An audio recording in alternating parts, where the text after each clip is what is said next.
સમાચારોમાં આગળ વધી વાત કરીએ ગાંધીનગરની છત્રાલ જીઆઈડીસીમાં પોલીસની મોટી કાર્યવાહી હાથ ધરાઈ છે। ભેળસેળયુક્ત પામ ઓઇલ બનાવતા હોવાનો ખુલાસો થયો છે। છત્રાલ જીઆઈડીસી ફેઝ 2ના યોગેશ્વર એસ્ટેટમાં ગોડાઉન પર દરોડા પાડવામાં આવ્યા છે। પામ ઓઇલ અને સાથે જ કેમિકલનો મોટા પ્રમાણમાં જથ્થો સીઝ કરવામાં આવ્યો છે। પોલીસે અંદાજે 1.67 કરોડનો મુદ્દામાલ જપ્ત કર્યો છે। આ સાથે જ 1258 કેમિકલ કેન અને 443 કેમિકલ બેરલ કબજે કરવામાં આવ્યા છે। કેમિકલ અને વેસ્ટ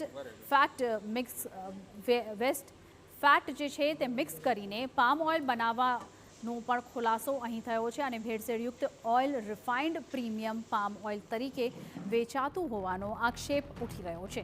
અમદાવાદ સહિત રાજ્યના વેપારીઓને આ તમામ જે છે સ્ટોક સપ્લાય કરવામાં આવતો હતો અને એફએસએલ અને સાથે જ ફૂડ એન્ડ ડ્રગ્સ વિભાગને સેમ્પલ પણ મોકલી દેવામાં આવ્યા છે। ભેળસેળયુક્ત ઓઇલથી હૃદયરોગ અને આની સાથે જ કોલેસ્ટ્રોલ અને બ્લડ પ્રેશરનું જોખમ વધી જાય છે। અગાઉ પણ આ જ ગોડાઉન પર કરાઈ હતી કાર્યવાહી। ભેળસેળયુક્ત ઘી બનાવવાના મામલે અગાઉ કાર્યવાહી થઈ હતી।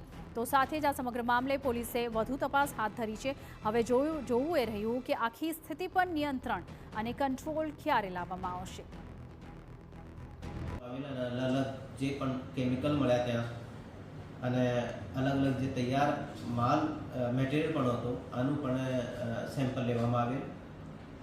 આશ્ચર્યજનક વાત એવી છે કે ત્યાં જે તૈયાર માલ હતો, જે તૈયાર મટીરિયલ હતો એ લગભગ 30,000 લીટર જેટલો એક તૈયાર મટીરિયલ હતો।